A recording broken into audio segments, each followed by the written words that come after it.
Creation की जरूरत है कि जज साहब के सामने में सैफ अली खान और ये शरीफुल इस्लाम दोनों को बोले कि भैया आ जाओ, ये मलखम शुरू कर दो, जरा लड़ाई शुरू करो। 2 मिनट में दूध का दूध, पानी का पानी हो जाएगा, 2 मिनट में। कि भाई आपको ताकत नहीं है, आप प्रॉपर जिम जाते हैं, आप हट्टे कट्टे हैं, अभी भी मस्त हैं, पठान हैं आप, उसको ये पिद्दी सा आदमी जिसका कार्ड नहीं बन रहा है वो आपको मार के चला गया। 6-6 लोग घर में थे, पकड़ नहीं पाए आप। भाई 6 लोग घर में हैं, आप कल्पना तो कीजिए, 6 लोग घर में हैं। महिला कमजोर होती है क्या? ये जो माननीय ये हैं, ये शराबी, नशे में धुत रहने वाली, ये कमजोर आपको दिख रही है क्या? कमजोर दिख रही है क्या? एक चपाता अगर आराम से ठीक से लगा दे ये, तो लोगों को गस आ जाए। देखने से गस नहीं आएगा, देखने से तो देखता रह जाएगा। आप समझे बात को? करीना कपूर के सामने कोई जाए तो करीना कपूर को देखता रह जाएगा ना, लेकिन करीना कपूर का अगर चपत लगेगा तो लोगों को गस भी लग सकता है। साहब इतनी कमजोर नहीं है, फूल की बनी हुई नहीं, मत समझिए आप इन्हें। ये जीरो फिगर मेंटेन करती है, बजाबता जिम जाती है, पूरी तरह से खान पान सब कुछ टाइट बिल्कुल ठीक रहता है इनका। पूरी तरह से फिजिकली फिट करीना कपूर, पूरी तरह से फिजिकली फिट माननीय सैफ अली खान, और इनके साथ भी जो लोग थे वो भी साहब बादाम ही खाते होंगे इनके घर में। अब इनके जो हेल्प हैं वो कोई छोटे मोटे तो हेल्प नहीं है, लाखों की सैलरी होती है इन लोगों के यहाँ हेल्प की। हमारे एक मित्र हैं, वो तो कह रहे थे कि साहब बड़े लोगों का मैं मुहासिब बन जाऊं, मुहासिब का मतलब उनका मुलगवा बन जाऊं, ये मेरी जीवन की सबसे बड़ी ड्रीम है। और क्योंकि वो सबसे शानदार काम होता है, काम करना कुछ नहीं है, आगे पीछे उनका हल्का फल्का हेल्प करना, खाना बना देना, ये करना वो करना। तो ये शारीरिक रूप से ये लोग भी मस्त थे, तंदुरुस्त थे।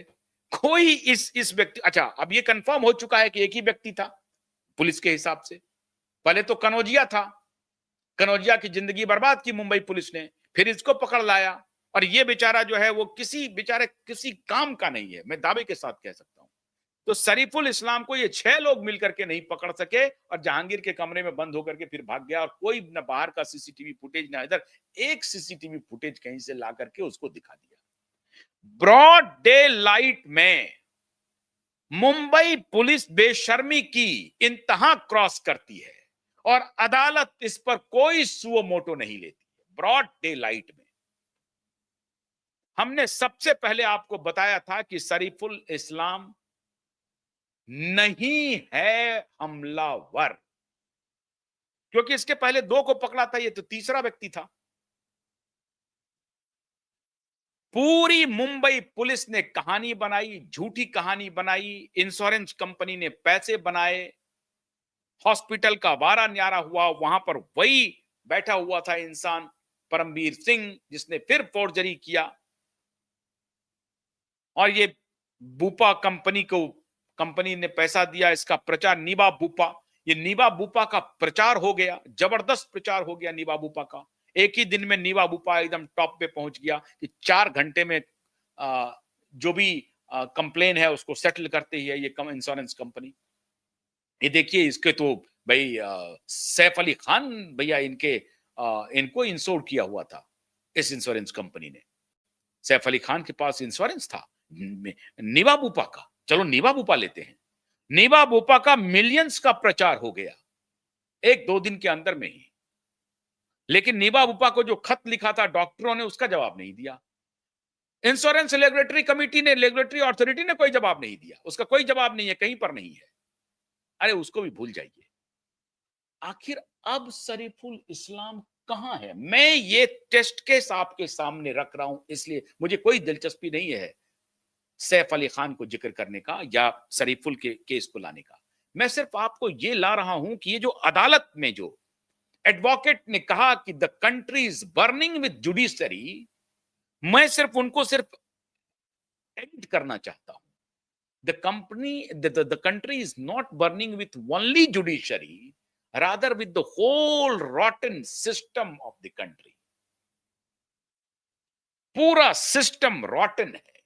कौन कौन नहीं है शामिल? देखिए पुलिस का करतूत देखिए, इंश्योरेंस कंपनी का देखिए, हॉस्पिटल का देखिए, डॉक्टर का देखिए, बेईमान भ्रष्ट डॉक्टर का देखिए। 4 दिन के बाद लायन की तरह जो आए थे, वही लायन की तरह वो जाने भी लगे। जिसके बारे में कहा गया कि स्पाइनल कॉर्ड का बस 1 इंच बाकी रह गया था, स्पाइनल कॉर्ड को अगर टच कर जाता और उससे अगर कुछ लिक्विड बाहर आ जाता तो वो पैरालाइज भी हो सकते थे। एक कहानी बनाई गई। क्यों? क्योंकि 25 लाख रुपए तसिलने थे। किनसे? इंश्योरेंस कंपनी से। 25 लाख रुपए 4 दिन में। सोना खा गया, हीरा खा गया। कौन सी दवा लगा दिया? आज तक डिटेल नहीं आया कि भाई सर्जरी, तुम स्वीट में रहते थे तो स्वीट में पर डे का कितना चार्ज हो सकता है? लाख रुपए क्या पर डे का स्वीट था क्या? चलो लाख रुपए भी देते हैं तो 4 लाख रुपए 4 दिन में। ये 5 दिन रहे तो 5 लाख रुपए। खाना पीना सब जो लिया उस पर भी चलो 50-50 हजार रुपए पर डे कर देते हैं, तो भी 2 लाख रुपया, तो 7 लाख रुपए। अब आइए इलाज पे आ जाइए साहब। इलाज जो हुआ उसमें बड़ा 1-1 लाख रुपए के 2-2 लाख रुपए का कोई इंजेक्शन लगा होगा, तो कौन सा इंजेक्शन था? कौन सी दवाई थी? जरा ये जानना चाहते हैं। इतना बड़ा झूठ, इतना बड़ा फ्रॉड, और इस देश की मेन स्ट्रीम मीडिया तथाकथित वॉइस ऑफ वॉइसलेस चलाती रही, करती रही, ब्रॉड डे लाइट में प्रचारित करती रही। किसी को शर्म नहीं आई, किसी को शर्म नहीं आई कि यह सवाल पूछा जाए, लड़ाया जाए जरा सा शरीफुल इस्लाम को। आज शरीफुल इस्लाम कहां है? 10 महीने हो गए, कोई अता पता नहीं है। शरीफुल इस्लाम जेल में है कि शरीफुल इस्लाम को बेल मिल गया? आपको याद होगा क्यूबाइब नेटवर्क ने कहा था कि ये जब सब कुछ शांत हो जाएगा तो आप देखिएगा कि चुपके से खबर आएगी कि शरीफुल को जेल से छूट गया है और उसको बेल भी मिल गया है और उसका केस वेस भी रफा दफा हो गया है, और कुछ पैसा ये बाहर से उसके परिवार को इसको भी दे देगा, सब शांत हो जाएगा, सब ठीक, सब बढ़िया, सब चंगा सी जी, सब चंगा सी। सिस्टम को तोड़ के मरोड़ के दफन करके सब चंगा सी, पूरा सिस्टम चंगा सी, सब दफन। इसीलिए ये एडवोकेट अगर कोर्ट में कहते हैं कि द कंट्री इज बर्निंग, तो बर्न हो रहा है। मैंने इस एग्जाम्पल को आपके सामने, इस उदाहरण को इसलिए रखा क्योंकि ये आपकी स्मृति में होगा। दिशा सालियान के साथ जो हो रहा है वो तो मैं रोज बता ही रहा हूं, उसे बताने की जरूरत नहीं है। मैंने जो अभी एग्जाम्पल दिया है कि पूरा सिस्टम कैसे तार तार हुआ, कैसे टूटा, टूट रहा है, झूठ फ्रॉड बेचा जा रहा है। कहां है शरीफुल इस्लाम? कोई बताने की स्थिति में नहीं है। कोई मीडिया में आप सर्च कीजिए, कोई खबर नहीं है। आप फोन कीजिए बांद्रा पुलिस को, वो बताएगा नहीं कहां है, कुछ कुछ नहीं बताएगा। शरीफुल इस्लाम सीन से गायब है। और इसका हश्र यही होना है कि एक दिन चुपके से शरीफुल इस्लाम को बेल मिल गया, कोई कॉन्टेस्ट नहीं हुआ और चले गया। यही होगा। वारे न्यारे हो गए, पर्दादारी हो गई। अपराध किसने किया, अपराध हुआ भी कि नहीं हुआ, कौन था, क्या था, पब्लिसिटी करनी थी। मूवी आई थी उसके पहले की पब्लिसिटी थी, जो एक ज्वेल थीप करके आ रहा था उसके पहले की पब्लिसिटी थी, क्या थी। एक पूनम पांडे ने खुद को ही मार लिया कैंसर के वैक्सीन को लेकर के। 2 दिन तक वो मरी रही, तीसरे दिन फिर जिंदा हो गई और कही अरे मैं मरी नहीं थी, मैं तो ये बतलाना चाह रही थी कि सर्वाइकल कैंसर से लोगों की कैसे मौतें हो रही हैं, तो उसके वैक्सीन को बेचने के लिए खुद को ही मार लिया। असली में ये है मीडिया, ये है पुलिस, ये है जुडिशरी, ये है पॉलिटिशियन, इसका ये कोलैबोरेशन है और यही इस सोसाइटी को तार तार कर रहा है।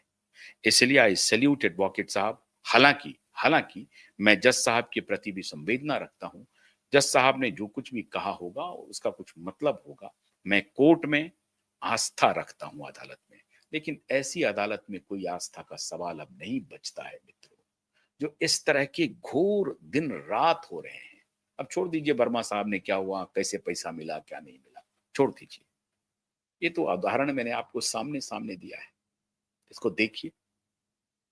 39 रुपए या 100 रुपए के चोरी में 39 साल, 100 रुपए की चोरी के लिए 39 साल एक व्यक्ति जेल में रहा। 39 साल, 39 इयर्स, पूरी जिंदगी तबाह हो गई 100 रुपए के जुर्म में। यहां करोड़ों रुपए पकड़ा रहे हैं, कुछ नहीं। इसीलिए एडवोकेट साहब की ये बात, the country is burning with the judiciary, is absolutely right, but the way he is saying that is a little bit objectionable. It may be, but the text, the context, whatever he is saying is absolutely correct. यही होगा milord.